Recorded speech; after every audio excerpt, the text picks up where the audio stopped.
শুধু non veg item বললে তো হবে না, ভেজিটেরিয়ান আইটেমও বলতে হবে। তাহলে ভেজিটেরিয়ান আইটেমদের মধ্যে আমি বলবো যে আপনি ঘুগনি, মটরের বলুন বা ছোলার বলুন, বানিয়ে খেতে পারেন।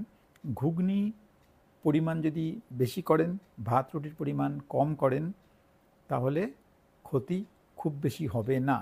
আনফর্চুনেটলি ভেজিটেরিয়ান কোনো আইটেমই নেই আদার দ্যান ভেজিটেবলস যেখানে প্রোটিন বেশি এবং কার্বোহাইড্রেট কম।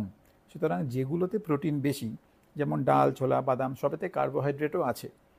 তাই বলছি বিরাট অ্যামাউন্ট খেলে হবে না, বাট জেনারেলি ঘুগনিটা ভেজিটেরিয়ান আইটেমসের মধ্যে প্রেফার্ড। ফিফথ বলবো আরেকটা ভেজিটেরিয়ান আইটেম, সেটা হচ্ছে পনির।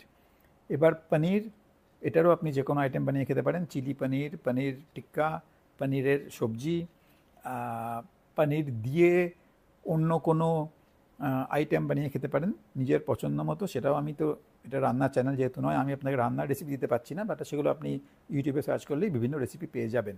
বাট 5 নম্বরে আমি পনিরকে রাখবো। 6 নম্বরে আমি আরেকটা ভেজিটেরিয়ান আইটেম রাখি, সেটা হচ্ছে নাটস স্যালাড।